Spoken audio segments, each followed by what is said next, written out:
ಮತಗಳನ್ನ ಪಡ್ಕೊಂಡಿದ್ದಾರೆ. ಹೇಮಾವತಿ 9 ಮತಗಳನ್ನ ಪಡ್ಕೊಂಡಿದ್ದಾರೆ. 5 ಜನರು ಬೇಕಾಗಿತ್ತು. ಇದರಲ್ಲಿ ನಮಗೆ ಸಮಸ್ಯೆ ಉದ್ಭವ ಆಗಿಲ್ಲ. 5 ಜನರು ಕ್ಲಿಯರ್ ಕಟ್ ಆಗಿ ನಮಗೆ ಸಿಕ್ಕಿದೆ. ಈಗ 8th ಸ್ಟ್ಯಾಂಡರ್ಡ್ ಬೂತ್ 801 ಓಪನ್ ಮಾಡ್ತಾ ಇದ್ದೀನಿ. ಮಕ್ಕಳು ಎಷ್ಟು 16 ಜನ ಇರಲ್ಲ, 16 ಜನರು ಸಹ ಅಲ್ಲಿ ಫಸ್ಟ್ 10th ಅಲ್ಲಿ ನಾವು ಒಂದು ಇಲ್ಲೇ ಮಾಡ್ಬಿಡೋಣ ಮೇಡಮ್. ಲಾಟ್ರಿ ಮೆಥಡ್ ನೋಡಿ.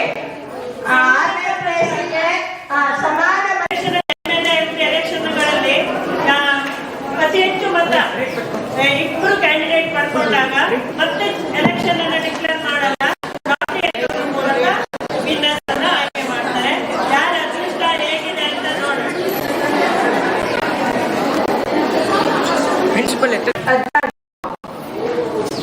ನೋಟ 3.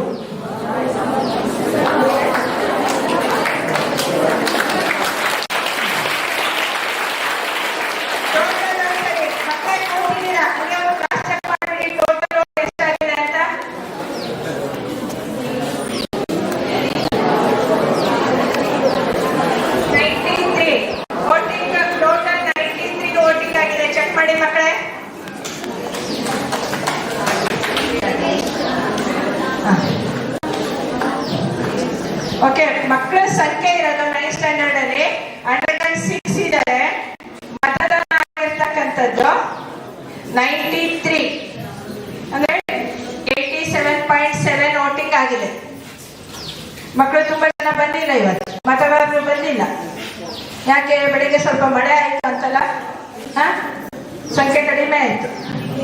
ಅಲ್ಲಿ 98% ಆಯ್ತು.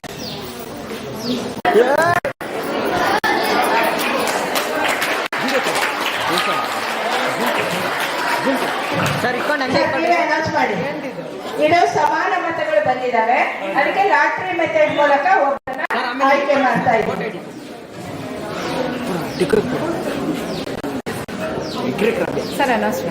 ಸುಭಾಷಿಣಿ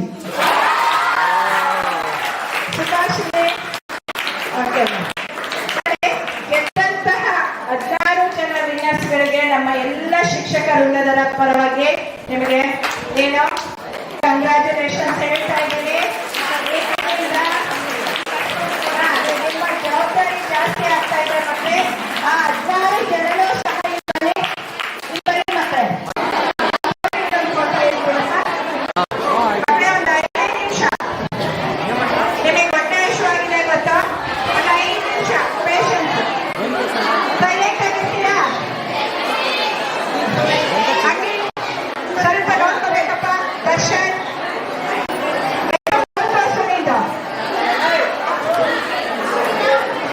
ನಿಮ್ಮ ಠೇವಣಿ ಹಣವನ್ನ ನಾವು ಮುಟ್ಟುಗೋಲು ಹಾಕೊಳ್ತೀವಿ. ಅಂದ್ರೆ ನಮ್ಮ ಬಳಿಯೇ ಉಳಿಯುತ್ತೆ.